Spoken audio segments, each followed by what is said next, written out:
시청자 여러분 안녕하십니까? 11월 20일 금요일 인사드립니다. 박민영입니다. 안녕하세요. 이혜은입니다.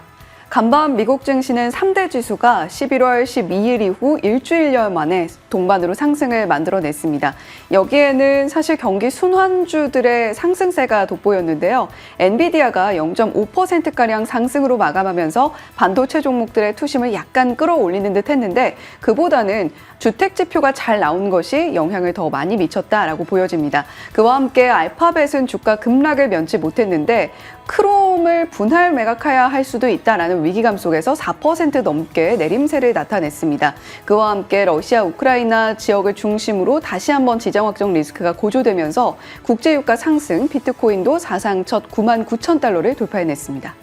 비트코인 투자할 걸이라고 생각하시는 분들이 정말 많으실 것 같습니다. 투자하고 계신 분들이야 당연히 이 상황에 대해서 기쁘실 수밖에 없고요. 어떻게 바라봐야 할 것인가 시장의 다양한 면면을 살피면서 뉴스 정리해 가도록 하겠습니다. 자, 어제 국내 증시부터 확인해 보시죠. 어제 국내장 애매한 불편함이라는 제목을 달았는데요. 국내에서 강하게 무언가를 베팅하기에는 방향 설정이 좀 애매한 상황에 처해 있습니다. 그래서 3거래 연속해서 종목들의 급변동이 있을지언정 지수 자체는 보합권에서 하나 오르고 하나 내리고 이 정도의 움직임을 보여줬죠. 어제 코스피 코스닥도 보합권의 움직임 나타냈습니다. 이슈들 하나씩 볼까요? 일단 러시아, 우크라이나 우려가 계속되고 있는 가운데 종전이냐 확전이냐 그것을 자극할 여러 뉴스 등이 더해지고 있습니다. 그래서 정말 장전 장후 흐름이 제각각이에요. 재건 올랐다, 전쟁 올랐다, 전쟁 내렸다, 재건 올랐다. 계속 이런 흐름이 반복되고 있습니다. 전쟁 트레이드가 조금 혼란스럽게 진행이 되고 있죠. 그런 가운데 그 불안감과 계절적 특성 등이 맞물려서 천연가스 가격이 계속 올라가고 있고요. 대왕고래 수출지 결정에 대한 발표가 또 다음 주에 있기 때문에 그를 기다리는 흐름도 같이 영향을 주고 있습니다. 자, 이런 식으로 전쟁이나 원자재 시장이 조금 애매하게 변동성을 보여주고 있는 상황이고요. 어제 나왔던 엔비디아 실적. 사실 전 세계가 엔비디아 실적을 주목했던 것은 반도체와 AI에 대해서 위로든 아래로든 뚜렷한 방향 설정을 해줄 것을 기대했기 때문인데 어제 나왔던 실적과 시간 외 흐름은 그러지 못했습니다. 약간의 실망스러움과 아쉬움이 묻어나긴 했으나 그렇다고 아예 나쁜 것은 아니었고요. 컨퍼런스 콜에서 긍정적인 이야기들도 꽤 많이 나왔었죠. 그러니까 조금 밋밋하게 엔비디아 실적에 반응하게 돼버렸고 장중에 어떻게 흘러갈 것인가 정규장의 흐름을 좀 대기하는 모드가 어제장 영향을 줬습니다. 무튼 엔비디아 실적에 대한 실망이 반영이 되면서 하이닉스 등은 떨어졌고요. 삼성전자는 일단 오르면서 끝이 났습니다. 삼성전자가 방어해준 것은 상당히 긍정적으로 볼 수 있겠죠. 그 외에는 전쟁, 방산, 조선, 엔터 등의 최근에 꽤 잘 나갔던 종목들의 조정이 있기도 했습니다. 자, 코스닥 보시면 0.3% 정도 정말 약보합으로 마무리가 됐는데 하락 종목 개수가 꽤 많은 것을 볼 수가 있습니다. 이것은 명확하게 수급의 영향이라고 봐야 될 텐데요. 어제 알테오젠과 신규 상장주 일부 종목들이 엄청나게 거래 대금을 흡수했습니다. 그러니까 특정 종목으로만 관심이 집중되고 트레이딩이 쏠리고 거래 대금이 집중되다 보니까 다른 종목들이 상승하지 못하는 흐름이 나오고 있는 최근 한 3거래일간의 시장 면면의 하나라고 볼 수 있겠습니다. 자, 그 밖의 뉴스들 한번 정리해 볼까요? 지금 러우 전쟁도 관련한 속보가 쏟아지죠. 종전 확전을 막 오락가락 시소타기 할 만한 내용들이 계속 나옵니다. 대응하기가 애매해졌고요. 미국의 10년물 국채금리도 4.4 위로도 아래로도 이렇게 등락을 거듭하면서 계속 높은 수준이 유지되고 있습니다. 그러니 또 대응하기가 애매하죠. 엔비디아 실적도 다소 애매하게 시장이 받아들일 내용으로 나와버리면서 어제는 좀 대응하기 애매했던 이들이 종목으로 테마로 집중하면서 종목 장세, 테마 장세가 계속되는 흐름이었습니다. 거기에 우리를 둘러싼 뉴스 등이 일부 좀 좋지 않습니다. 경제 성장에 대한 전망도 계속 낮아지는 데다 모건 스탠리가 한국에 대한 투자 의견을 하향 조정했다라는 것도 부담으로 작용하고 있죠. 이것을 막는 움직임으로 연기금 중심의 기관 수급이 일단 계속 유입되고 있고요. 밸류업 펀드 개시 이슈가 그래도 시장엔 한켠에 힘이 돼주고 있습니다. 자, 알테오젠 빼놓을 수가 없을 텐데요. 어제 가장 많은 관심이 집중된 종목이기도 했습니다. 장 출발 직후에 20% 급락하는 흐름이 나왔죠. 특허에 대한 우려감도 있었고요. 상환전환 우선주 발행 추진설도 있었습니다. 하지만 일단 회사가 적극적으로 방어나 혹은 반박의 목소리를 내고 있고요. 대주주의 매수 등이 등장하면서 20% 급락에서 4% 상승까지 되돌리는 흐름이 장중에 나타났습니다. 그리고 1%의 소폭 하락으로 끝이 났죠. 알테오젠의 힘이 정말 대단했다라는 어제입니다. 물론 시간 외에서는 소폭 떨어지긴 했는데 잠시 후 자세히 살펴보도록 하죠. 그 밖에는 이 알테오젠과 바이오 종목구들의 변동이 좀 크게 나오다 보니까 바이오 진영에서 빠지는 수급이 풍선 효과로 2차 전지 그룹으로 이동하는 흐름 나타나기도 했습니다. 거기에 긍정의 포인트도 하나 잡혔죠. 탄산 리튬의 선물 가격이 상승하면서 수요와 공급 쪽에 수급 변화가 기대된다라는 움직임이었죠. 포스코 홀딩스, 에코프로, LG화학 등의 종목들이 어제 강세를 기록하면서 상대적으로 2차 전지가 조금은 더 좋았던 하루 이렇게 정리가 가능하겠습니다. 다만 이것의 추세적인 상승의 신호가 될지는 아직까지는 확신이 부족하죠. 자, 알테오젠 어제 하락으로도 또 상승으로도 VR가 걸린 흐름이었는데 정말 놀라웠습니다. 올해 알테오젠 상승률 다들 정말 좋은 상승이었다라고 2024년을 기억할 만큼 알테오젠은 250% 넘는 상승, 그나마 최근에 상승폭을 줄인 것임에도 불구하고 이 정도 올라섰습니다. 그 힘은 기술과 숫자, 수급의 삼박자였죠. 머크와 산도즈, 다이치상크와의 약속된 소식들을 계속해서 전해주면서 바이오 섹터의 신뢰를 상징하는 종목이 됐었습니다. 꾸준하게 올라왔었는데 최근 들어서 부담을 느끼고 있죠. 그것에 자극이 된 건 1번 많이 올랐다이고요. 2번은 바로 미국의 금리가 빠르게 내려가지 않겠다라는 것에서 또 트럼프 당선으로 인해 인플레 물가가 자극돼 고금리가 유지될 거다라는 불안감에서 시작이 됐었습니다. 그러면서 이제 많이 오른 데다가 연말에다가 고금리 상황에다가 이것이 겹쳤고요. 알테오젠, 이제 리가켄바이오, 펩트론 등의 종목들이 극심한 변동을 기록했습니다. 어제 알테오젠뿐 아니라 보로노이도 마찬가지죠. 보로노이 장중 차트 한번 보여주실까요?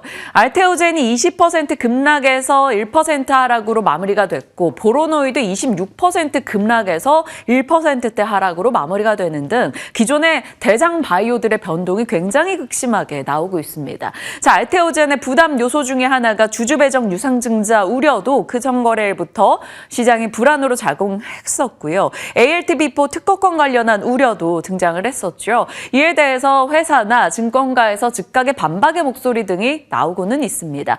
자, 할로자임의 히알루로니다제와 알테오젠의 히알루로니다제 각각의 기술 특허를 취득했는데 무슨 소리냐. 머크의 특허성이 확인됐고 그 이후 이런 계약 등이 진행되고 있는 것이다 라며 이제 증권가에서 반박의 목소리가 나왔고요. 장중에 알테오젠 2대 주주가 된 인물의 지분 확보 소식도 들려왔습니다. 8월에 50만 주를 매도했었는데 어제 급락이 나올 때 12만 원 수준이었던 걸로 기억을 하는데요. 6만 주를 매수했다라는 소식이 들려왔죠. 그러면서 저가 매수 기회다라며 알테오젠의 수급이 붙었고요. 어제 장중에 이만큼의 낙폭을 만회하며 4%까지 올라갔다가 어느 정도 보합권에서 끝이 났습니다. 그리고 시간 외에서 상환 전환 우선주 2천억 발행과 관련해 회사 측의 입장 공시가 있었는데요. 추진 중이긴 하나 구체적 결정된 것은 없다라는 답변이었습니다. 이 이슈와 함께 시간 외에서 알테오젠은 한 2% 정도 하락하는 흐름이 있었네요. 알테오젠의 어제 대단했던 흐름, 이것이 어떤 시사점을 갖고 있는지, 알테오젠의 보유자라면, 그리고 어제장에 신규 진입한 사람들이라면, 아니면 트레이딩을 노리는 분들이라면 어떤 대응을 해야 될 것인가, 잠시 후 알테오젠 전략을 따로 한번 빼보겠습니다. 자, 그리고 한치 앞을 모르는 전쟁이 계속되고 있죠. 그 전거래일 재건주와 혹은 전쟁 관련 종목들의 장중 장 마감의 등락을 이렇게 말씀을 드렸었는데 어제도 동일하게 진행이 됐습니다. 휴전에 대한 얘기가 나오면서 재건주 상승했고요. 전쟁주 장중에 하락했죠. 그런데 장 마감하고 나서는 재건주가 하락하고 전쟁주가 또 올라갑니다. 러시아가 이날 오전에 우크라이나의 공격 과정에서 ICBM을 발사했다. 이런 이슈가 장 마감 이후에 부각이 됐기 때문이죠. 그러나 이 이후에는 미국에서 ICBM이 아니었다라는 얘기도 다시 나왔습니다.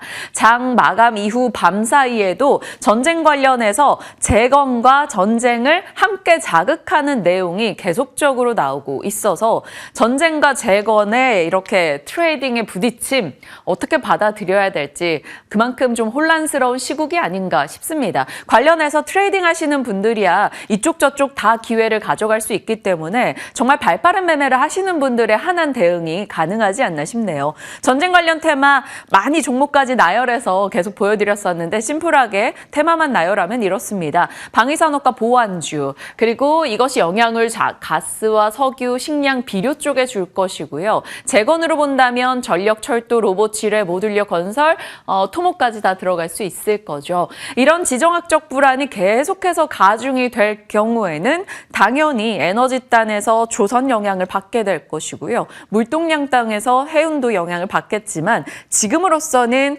해운 쪽의 영향보다는 조선에 대한 가스, 석유와 연결된 영향이 훨씬 더 크지 않을까 싶습니다. 자, 그리고 비트코인이요. 이 모든 이슈 안 하고 비트코인 하나만 전달을 했어도 되는 장이 최근에 전개가 되고 있습니다. 11월 11일 기억하시는지 모르겠어요. 비트코인 관련해서 펀드스트릿의 톰 리가 이런 얘기를 했었습니다. 비트코인 연내 10만 달러 돌파할 것이다. 톰 리의 말을 들을 걸 그랬습니다. 이때가 11월 11일이었는데 오늘이 22일이죠. 딱 10일 지났습니다. 10만 달러 돌파 목전에 두고 있는 99,000달러의 소식이 전달됐죠. 당시에 속보로 비트코인 첫 8만 달러 돌파 이렇게 소식을 전해드렸었는데 지금은 정말 10만 달러를 바로 코앞에 두고 있는 상황이죠. 그런 톰 리가 바로 이틀 전에 인터뷰에서 전망을 업데이트했습니다. 지금 흐름 시작에 불과하다. 13만 달러 넘어서 14만 5천 달러까지 올해 안에 갈 수 있다. 이런 얘기를 했습니다. 연말에 이것을 다시 한번 꺼내들면서 그때 톰 리의 말을 또 들을 걸 그랬어 라는 생각을 하게 될까요? 궁금해집니다. 그때 당시에 소개해드렸던 대로 비트코인 관련해서 국내에서 증시 투자를 해보신다면 요 정도인데 비트코인에 관심 두고 계신 분들이야 비트코인이나 혹은 다른 암호화폐 쪽으로 투자를 하시지 않을까 싶기도 합니다. 그때 당시 했던 얘기가 비슷한 맥락이죠. 트럼프 당선 이후에 규제가 많이 완화될 것이고 비트코인은 잠재적으로 미국 정부의 전략적인 준비 자산이 될 것이다. 그리고 트럼프의 측근들은 모두 암호화폐 지지자들이다라는 얘기에 부합하는 이슈입니다. 자, 자고 일어나면 속보로 비트코인 사상 첫 땡땡 돌파 이렇게 계속 소식이 전달되고 있죠. 올해 초 4만 달러 수준이었었는데 이제 2배 이상 올라왔습니다. 99,000달러 선을 돌파했다라는 소식 꾸준하게 이런 시세 그러다가 지금 트럼프 당선 이후에 가파르게 올라가는 최근의 시세를 확인할 수가 있습니다. 관련 종목으로는 많이 아시는 이들 넣어봤으니까요. 체크해 주시죠. 네, 또 여기 겹치는 종목들이 꽤 있네요. 네오이즈홀딩스와 서울옥션, K옥션 여기 네 줄은 이쪽 줄이 겹치고 있다는 점을 체크해 주시길 바랍니다. 이렇게까지만 확인을 해 주시죠. 자, 그리고 트럼프가 부릅니다. 말하는 대로. 그러니까 결국 트럼프가 원하는 대로 흘러갈 것이다 라는 측면에서 놓고 봤을 때 가상자산이 지속적으로 트럼프 트레이드의 수혜가 될 것이다 라는 얘기가 나왔었죠. 일전에 트럼프가 했던 얘기들 중에 이런 말이 있었습니다. 취임 첫날 게리 겐슬러를 증권거래위원회 위원장에서 해임할 것이다. 그런데 소식이 전해졌죠. 게리 겐슬러가 트럼프 당선인이 취임하는 날 1월 20일에 사퇴하겠다라고 언급했습니다. 사실 잔여 임기는 꽤 남았죠. 2026년까지입니다. 그런데 정권 교체 관례에 따르겠다라는 측면에서 사퇴 의지를 드러냈습니다. 이 게리 겐슬러가 가상화폐 저승사자라는 별명이 있었죠. 왜냐하면 비트코인 현물 ETF 승인을 좀 지연시켰고 가상자산에 대한 규제 강화 움직임을 지속적으로 보여와서 트럼프 진영과 많이 부딪히기도 했었습니다. 그 인물의 사퇴 소식에 밤사이 비트코인 쪽이 더욱 강한 랠리를 기록하기도 했죠. 자, 트럼프로 인해서 시작된 이 흐름입니다. 가상자산 시장에 더 우호적인 이제 환경을 조성해 나가겠다라는 트럼프 의지가 반영되고 있죠. 국가 전략 준비 자산 포함의 제안을 하기도 했었고요. 트럼프 미디어는 가상자산 거래소인 벡트를 인수하는 움직임 보여줬죠. 이 소식도 뉴욕 증시 얘기할 때 전달해 드렸었는데요. 백악관 내에 가상화폐 전담직 신설까지 검토하고 있다라는 소식이 어제 또 추가되기도 했습니다. 코인베이스 대표와 비공개 회동을 하면서 관련해서 이제 규제 완화 혹은 금융권으로의 가상자산을 명확하게 끌어들일 움직임이 드러나고 있다라는 거죠. 그래서 제도적인 지원에 대한 가능성도 보며 비트코인 쪽이 엄청난 시세를 내고 있는 건데요. 이에 대해서 우려의 목소리도 당연히 나올 수밖에 없습니다. 크립토닷컴 공동 창립자 크리스 마샬렉이 비트코인 레버리지 비율이 지속 가능한 수준을 넘어섰다. 10만 달러 돌파 이전에 레버리지 규모가 줄고 리스크 관리가 가능한 범위로 돌아와야 한다라고 이야기하고 있습니다. 10만 달러 이전이면 지금이 아닐까요? 아무튼 많이 올라간 것에 대한 부담감이 분명 같이 드러나고 있습니다. 시청자분이 무튼이라는 말을 쓰지 않았으면 좋겠다. 이것은 없는 말이다라고 지적을 해주셨는데 이게 사람의 습관이 자꾸 나와서 고치려고는 노력 중입니다. 애써 보겠습니다. 오늘도 2번이나 썼네요. 자, 비트코인 소식이 나오면서 살짝 묻힌 감이 있긴 합니다. 엔비디아 실적이요. 엔비디아 실적이 그만큼 조금 밋밋했다라고 볼 수 있겠죠. 엔비디아에 대해서 월가에서는 목표가들을 계속해서 조정하는 흐름 이어지고 있습니다. 주요 IB에서 엔비디아 실적 발표 이후에 목표 주가를 상향하는 흐름이 있었는데요. 195달러를 부르는 곳도 있고요. 175달러 단에 꽤 많이들 자리하고 있습니다. 도이치방크는 굉장히 보수적으로 엔비디아를 바라보고 있네요. 목표 주가를 올렸는데 115에서 140으로 올렸습니다. 오늘 종가가 이제 146 정도이니까 사실 이것은 목표가 상향이라고 보기도 조금 애매한 상황이네요. 뱅크 오브 아메리카나, 제프리스, 레이몬드 등에서는 강력 매수 혹은 매수 비중 확대 의견을 내놓고 있습니다. 이렇게 강력하게 목표가 상향 이슈가 있었음에도 불구하고 많이 오른 것에 대한 부담감과 실적이 명확하게 장기 성장을 또 그려주지는 못했다라는 점, 그러니까 매출 성장률이 조금씩 둔화되고 있다라는 것이 반영되면서 엔비디아가 그리 강하게 치고 나가주진 못했습니다. 밤사이 0.5% 정도 상승이었죠. 그래도 다른 이제 빅테크 종목들 대비해서는 엔비디아가 선전했다라고 볼 수 있어요. 엔비디아를 제외하고 빅테크 종목들 전반이 조금 하락했고요. 그럼에도 불구하고 3대 지수가 올랐다라는 것은 이 빅테크를 제외하고 나머지 종목으로 조금 상승이 분산됐다라고 볼 수 있겠습니다.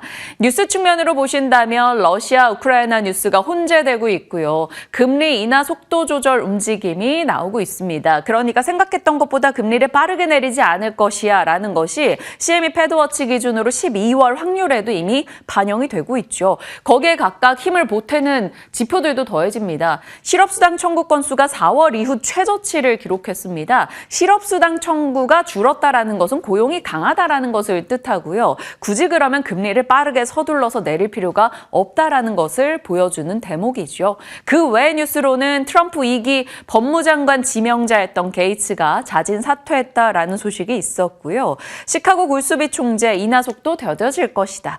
연준 인사들의 지속적인 매파적 코멘트가 더해지고 있어서 국채금리는 4.4 아래로 좀처럼 계속 내려올 생각을 하지 않고 있는 것 같습니다.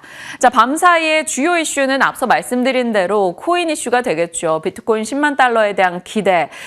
바이낸스 거래량이 나스닥을 추월했다라는 정말 엄청난 소식이 들려오기도 하네요. 최근 30일간인데요. 바이낸스 쪽의 거래량은 4,900조, 나스닥이 4,600조로 나스닥을 압도할 정도로 코인 쪽에 자금이 집중돼 있다. 이런 소식도 하나 있었습니다. 다만 그럼에도 불구하고 마이크로 스트레치가 16%나 떨어졌네요. 공매도 리포트 소식이 유입됐다라는 이슈도 확인이 됩니다. 자, 필라델피아 반도체 지수는 선전했습니다. 1% 이상 올랐는데요. 엔비디아가 여러 우려 속에도 불구하고 일단은 IB의 목표가 상향 속에 0.5%라도 상승으로 마감이 됐고요. 상장 폐지 위기를 넘긴 슈퍼마이크로 컴퓨터가 급등한 점, 그 밖에 마이크론 테크놀로지 등이 강세를 기록했고 TSMC, 램리서치, 어플라이드 머티리얼즈와 같은 반도체 진영 종목들이 일단은 상승을 했습니다. 그래서 필라델피아 반도체도 2% 가까운 강세로 마무리가 됐죠. 자, AI 하드웨어로 볼 수 있는 반도체뿐 아니라 AI 소프트웨어 쪽의 종목들도 강세했는데 그것의 계기가 된 것이 세일즈포스입니다. AI 서비스가 확산되고 있고 기업 매출에 긍정적이다. 각 업체에서 AI 소프트웨어 서비스를 도입하고 있다. 이런 이슈가 들려왔죠. 세일즈포스 3% 상승했고요. 그 밖에 AI 소프트웨어 종목들, 소매업체가 AI 소프트웨어를 도입하면서 AI 서비스로 기업의 매출 증가에 기여하고 있다. 뭐 이런 걸로 연결이 되면서 소매업체도 같이 상승 흐름이 있었습니다. 자, 알파벳은 많이 밀렸어요. 4.7%나 빠졌는데요. 법무부에서 크롬에 대한 강제 분사를 추진한다라는 소식이 있었습니다. 검색 시장에서 독점을 해소되는 것을 바라는 법무부의 움직임인 것이고요. 알파벳은 그로 인해 낙폭이 꽤 컸다라는 점, 지수의 발목을 잡을 수가 있었겠죠. 자, AI와 테마, 밤사이 뉴욕장에 대한 간략한 정리입니다. 엔비디아가 데이터 센터와 AI 산업이 확산되고 있다. 이것을 시사하고 발언이 나오면서 AI 하드웨어, 소프트웨어에 그래도 긍정적인 불을 지펴줬고요. AI 적용의 시대 요즘 많이 말씀을 드리는데요. 세일즈포스와 스노우플레이크가 AI 소프트웨어를 자극하는 소식을 전하면서 AI 소프트웨어 진영이 함께 올라가는 흐름이 나타나고 있습니다. 스노우플레이크 같은 경우는 32%나 급등했어요. 171달러를 돌파했다라는 소식 들려오네요. AI 기능 통합 관련한 제품 성장으로 AI 활용 플랫폼으로 실적 개선을 해냈다라는 소식입니다. 자, 이런 AI 에이전트를 사용하는 소매업이 요청이 많아졌다라는 소식 의 AI 소프트웨어 업종 같이 올랐어요. 서비스나우도 2% 상승했고요. 그것이 소매업체들의 효율성을 증가시킬 것이다. 월마트, 홈디포, 나이키 이런 쪽도 강세 흐름 받아갔습니다. 그 밖에 종목군으로 본다면 요즘 UAM이 왜 이렇게 테마 상승에 자주 올라올까요? 크게 이슈는 되고 있지 않습니다만 아트에비에이션 3개월 동안 62%, 조비에비에이션 3개월 동안 37%, 밤사이도 강세 흐름 나타냈습니다. 자, 그리고 원전 쪽에서도요. 오클로가 20% 밤에 폭등했습니다. 3개월 사이 한 300%, 그러니까 월간 100%씩 계속 올라준 느낌이네요. 뉴스케일 파워도 3개월 동안 244% 상승했고요. 밤사이 7%, 우라늄 쪽의 센트러스 에너지도 3개월 사이 100% 이상의 상승을 나타냈습니다. 자, 양자암호 쪽도 어제도 짚었지만 계속 올라가네요. 퀀텀 컴퓨팅, 아이온 아이온큐, D-웨이브 퀀텀 등이 또 추가 급등 흐름을 나타냈습니다. 양자 암호 쪽 뉴스 계속되고 있습니다.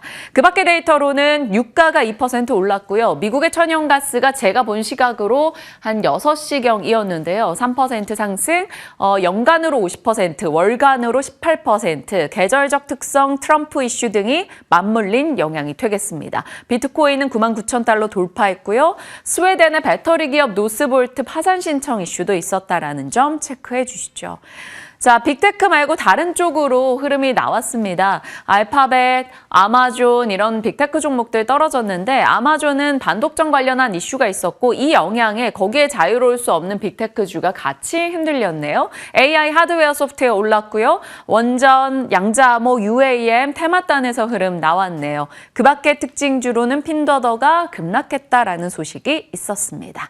자, 트럼프 트레이드 약화됐죠. 많이 약화됐는데 방산과 재건은 서로 치고받고 하고 있습니다. 종전과 확전의 뉴스가 계속 나오고 있고요. 압도적인 것은 바로 가상화폐 쪽이고요. 그 밖에는 이제 천연가스 이슈 혹은 원유 이슈가 계속 부각되고 있습니다. 천연가스 가격 상승이 나오고 시추가 늘어나게 되고 그로 인한 수출 증가, 그러면 당연히 조선 진영에도 영향을 주겠죠. AI 소프트웨어도 트럼프 당선 이슈 이후에 유독 관련한 뉴스 등이 많이 나오는 데다가 규제 완화 기대감이 있기 때문에 AI 적용의 시대에 이 소프트웨어 종목군들의 관심도도 올라가고 있습니다.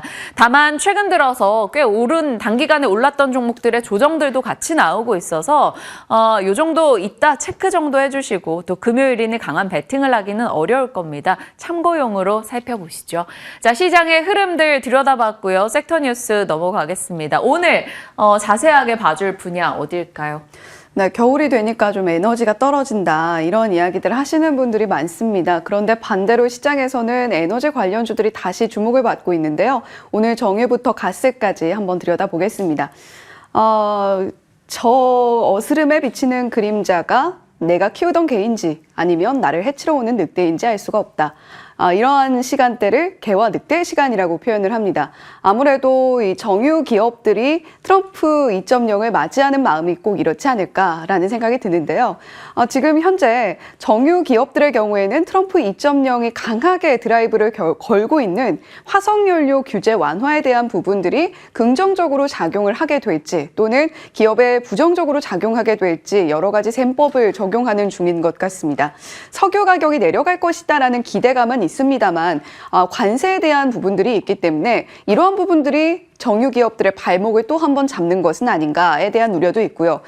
지금 SOE를 기준으로 따졌을 때 원유 가격이 배럴당 1달러 변동했을 때 한 개 분기에 미치는 영향력이 800억 내외의 손익 변동으로 이어진다라고 합니다. 결국에 정유 기업들의 핵심은 정유 마진이라고 할 텐데 복합 정제 마진의 손익 마지노선이 배럴당 5달러라고 하죠. 지금 여러 가지 시나리오들이 제시가 되고 있습니다. 긍정의 시나리오, 부정의 시나리오 혼재하고 있는 상황인데 만약에 미국이 생산량을 늘린다면 석유 공급이 늘어나게 될 것이고 국제유가가 떨어질 것이다. 따라서 정유업계가 즉각적으로 타격을 입을 것이다 라는 이야기가 나오고 있습니다. 비싸게 원유를 사서 정제를 했는데 그를 싸게 팔아야 되는 상황들은 당연히 매출의 타격으로 이어질 수밖에 없겠죠.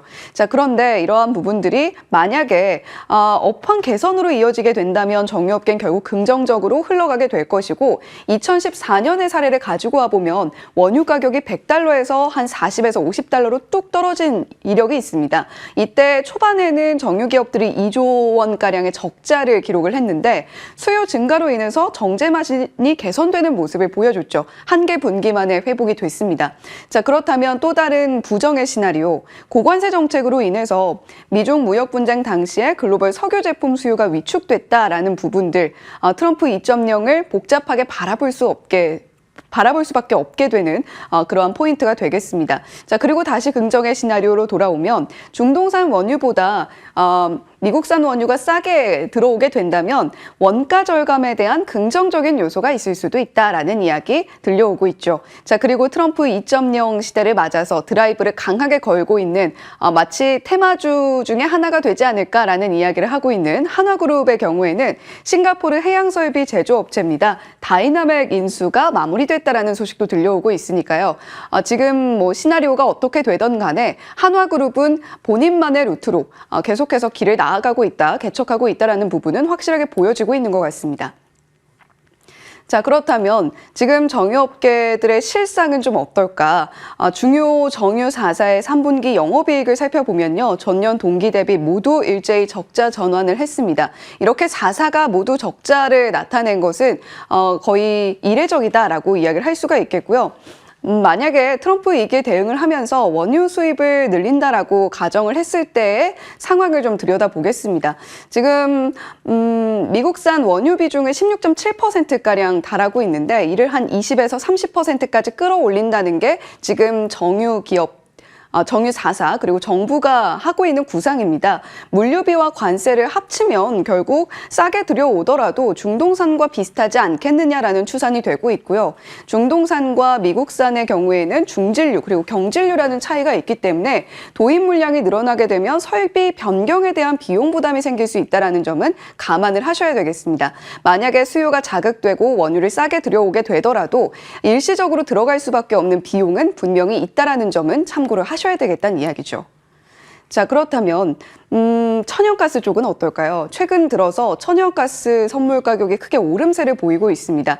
이거는 미국 기준이긴 한데 유럽을 들여다보더라도 지금 1년 만에 48유로를 돌파하는 모습을 보이면서 빠르게 가격이 오르고 있습니다. 우크라이나가 러시아가 점령한 쿠르크스의 장거리 미사일 스톰섀도우 12기를 미국의 승인을 받아서 발사했고요. 그리고 러시아가 우크라이나 드니프로 군사산업단지에 ICBM을 발사했다는 소식이 어제 들려왔습니다. 이 장거리 탄도미사일이라고 이야기를 하는 ICBM인데 푸틴 대통령이 이런 이야기를 또 간밤에 새벽에 내놨더라고요. ICBM이 아니었다. 중거리 탄도미사일 오레시니크였고 미국의 사전 승인을 받은 부분이다라는 코멘트를 내놨습니다. 어느 정도 좀 진정시키겠다는 의지가 반영되는 코멘트였죠. 자, 그렇다면 천연가스 관련주들 오늘도 그 시세 이어갈 수 있을 것인가? 일단 시간외에서는 흥구석유, GSE, 중앙에너비스, 대성에너지가 일제히 상승 흐름을 만들어내기는 했습니다. 그런데 우크라이나가 러시아 천연가스 운송 중단 준비한다라는 소식에 시간외에서 자극을 받았던 것이기 때문에 푸틴 대통령이 간밤에 새벽에 내놨던 코멘트가 어떤 영향을 미치게 될지는 주목을 해보셔야 되겠죠. 자, 그렇다면 에너지 했을 때 또 우리는 대왕고래 쪽으로 시선을 옮길 수밖에 없을 겁니다. 9월 달에 한창 이야기가 많이 나왔던 대왕고래 프로젝트였죠. 9월 25일 투자뉴스 7에서 올해 대왕고래 프로젝트가 어떤 걸음을 걸어왔는지 짚어드린 바가 있습니다. 자, 사실 12월에 첫 번째 탐사 시추에 착수를 해서 한 3월가량에 마무리가 될 것이다라는 이야기가 있었는데 그 부분이 과연 계획대로 진행이 될지는 조금 지켜보셔야 되겠습니다. 지난 19일에 산업부에서 YTN에 출연을 해서 27일에 첫 시추 계획이 승인될 것이다 라는 인터뷰를 진행을 했는데 그 이후에 20일엔 또 이런 이야기가 나왔습니다. 국회 예산결산위원회에서 동해 심해가스전 대왕고래 프로젝트의 내년 예산 심의에 대한 부분을 보류하겠다라는 이야기가 나오고 있습니다. 지금 현재 예산을 심의하는 데 있어서 가장 큰 쟁점으로 부각이 되고 있다라고도 할 수 있을 텐데 대왕고래 관련 예상 도입 금액이 한 556억이었습니다. 그런데 이 부분을 일단 10% 삭감했는데 500억대의 예산 규모가 과연 통과가 될 것인가 좀 어렵다라고 보는 시각이 많은 것 같고요.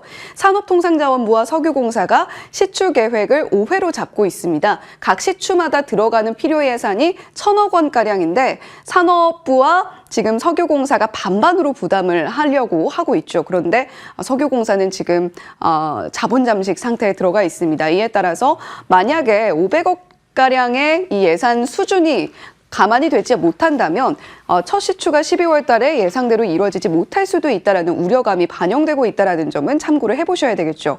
일단 예산안 처리 법정 시한은 12월 2일인데 아마도 지켜지지 않을 가능성이 훨씬 더 높습니다. 12월 말까지 좀 밀리거나 또는 내년으로 넘어갈 가능성도 있으니까요. 만약에 그렇게 된다라고 한다면 12월 첫 시추 일정이 불투명할 수도 있다는 점은 참고를 해보셔야 되겠습니다. 자, 그럼에도 불구하고 대왕고래 관련주들 한번 더 체크를 해보겠습니다. 조금씩 움직이고 있습니다. 한국가스공사가 어제 2.7%가량 오름세를 보여줬고요. 그 밖에도 포스코 인터내셔널이라던가 코오롱 글로벌, GS 글로벌 같은 기업들이 대왕고래 프로젝트에 대한 언급이 나올 때마다 시세를 줬던 종목들입니다. 이번에도 대왕고래 프로젝트 예산안 심의가 물론 잘 이루어져야 되겠습니다만 예산만 통과가 된다면 아무래도 대왕고래 프로젝트 언급이 될 때마다 또 한 번 자극을 받아줄 가능성이 있다는 점 참고해 보시면 좋겠고요. 앞서서 흥구석유라던가 GSA 같은 종목들은 개별적인 이슈로도 움직이고 있으니까 이러한 부분들도 함께 들여다보시면 좋을 것 같습니다. 자, 헤드라인 돋보기 시간입니다. 국토부가 UAM 실증 규제 특례 규정을 확정했다라는 소식이 어제 들려왔는데요. 항공 규제를 풀어서 UAM 실증을 지원한다라는 이야기입니다. 지금 기체 등록 규제에 대한 완화, 외국 등록 항공기가 UAM 실증에 한해서 국내에 중복 등록이 가능하다. 여러 가지 세세한 규제들을 풀어주면서 일단 실증 특례 지역도 함께 말을 한 것 같은데요. UAM 관련주들의 경우에는 통신 관련주들이 거의 포함이 다 되어 있습니다. LG유플러스, KT, SK텔레콤 모두 이름을 올리고 있고요. 최근에 굉장히 핫한 테마 중에 하나였던 우주항공 쪽, 그 안에서도 부품주들이 사실 UAM 쪽과 많이 겹칩니다. 물론 시세의 변동성이 굉장히 극심하기는 합니다만 시장에 펀더멘탈적인 영향도 있을 거고요. 이 각각 세세한 종목들의 면면을 살펴보시면서 UAM 테마와 우주항공 테마 좀 같이 보셔도 좋지 않겠나라는 아이디어 얻어가시면 좋을 것 같습니다. 시장이 참 어지럽게 움직임을 보이고 있다 보니까 장기적으로 볼 것과 또 트레이딩으로 활용할 것을 계속 섹터 내에서도 나눠가야 됩니다. 정말 어렵고 고민이 많아지는데 하나씩 같이 고민하면서 전략 챙겨보도록 하겠습니다. 지금 출발합니다.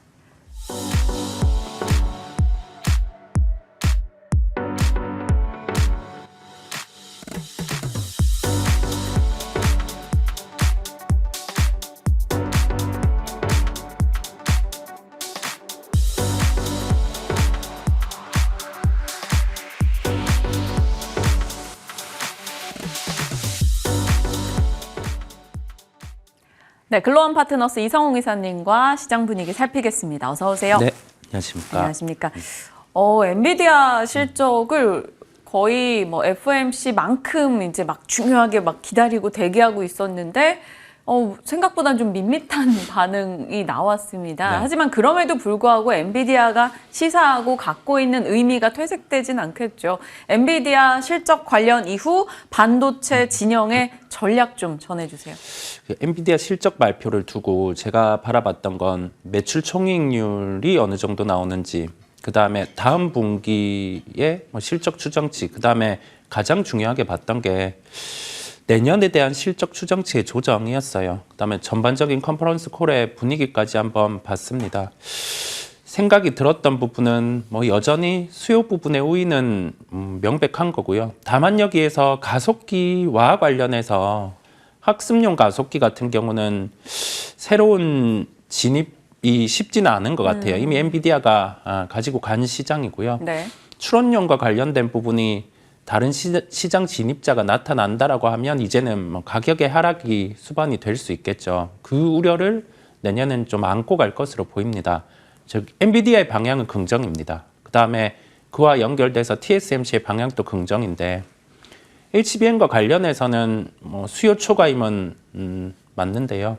여기에 이제 내년에는 삼성전자나 마이크론 같은 경우가 시장 진입 같은 경우를 하고 점유율을 늘릴 수 있는 부분이 존재하다 보니까 여기에 대해서도 시장을 나눠먹게 되는 이슈가 있고요.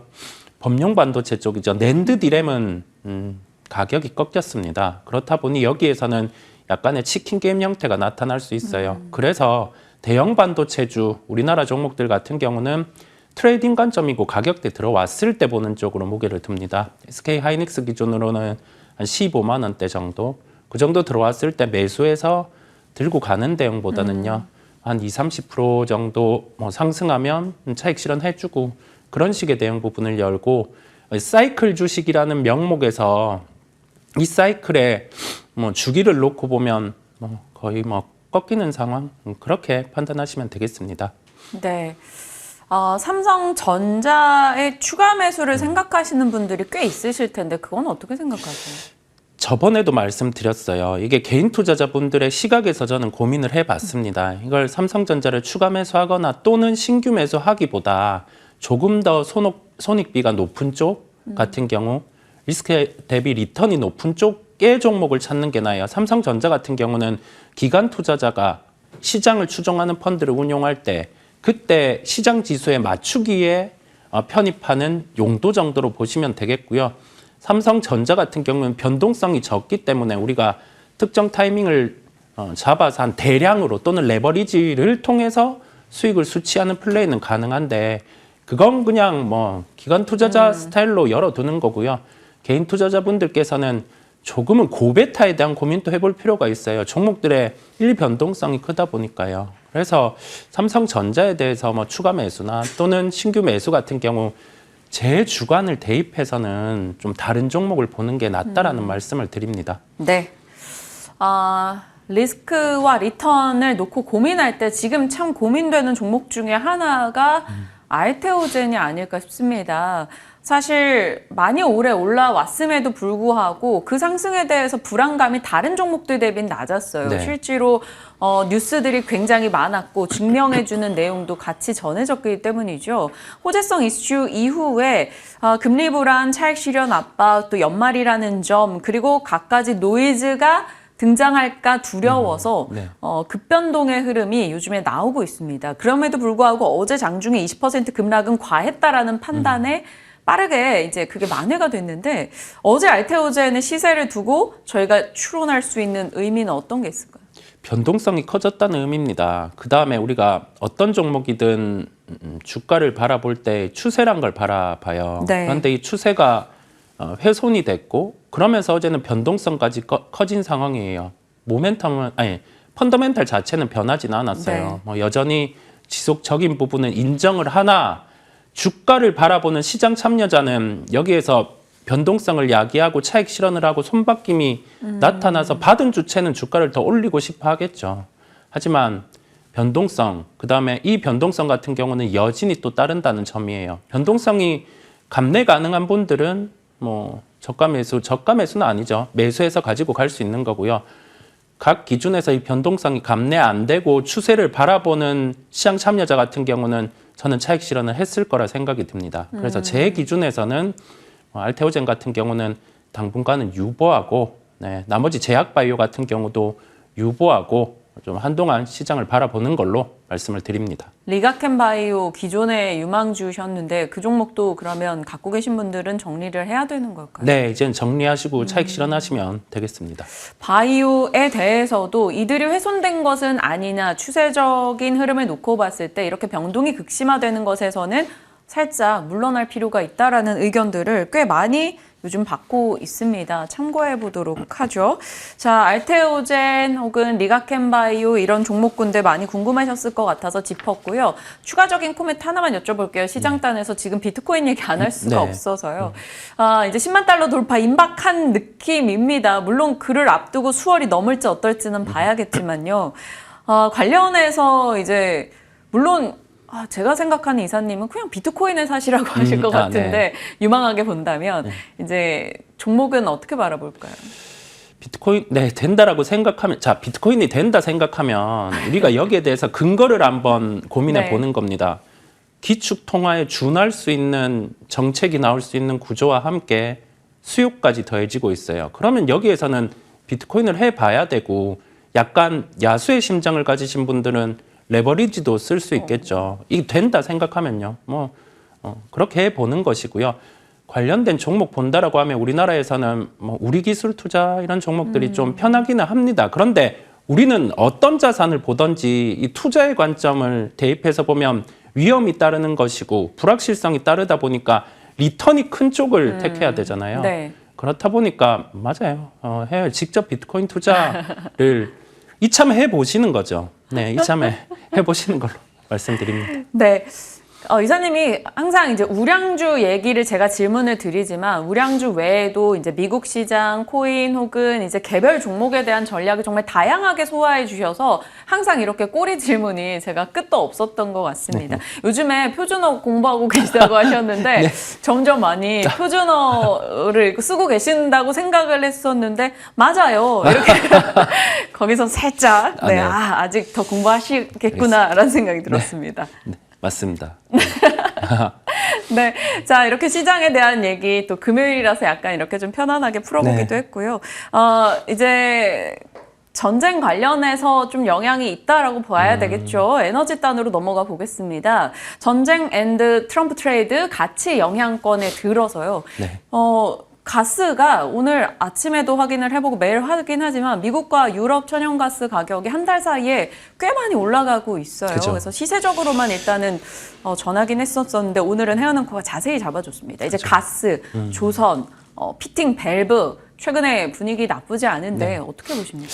이 방향이 단기는 아니라는 말씀을 드립니다. 크게 에너지 쪽의 가격 변화가 수요 공급을 또 가지고 와보면 유가는 지금 과공급에 기인해서 조정이 나오는데 65불은 깨지 않아요. 이 65불은 이 가격이 깨짐과 함께 셰일 오일을 캐는 기업들 같은 경우가 채산성이 이제 마이너스로 되게 돼요. 그래서 65불은 뭐 어떤 요인이 나오든 좀 지켜주려고 하는 흐름이 나타나는 거고요.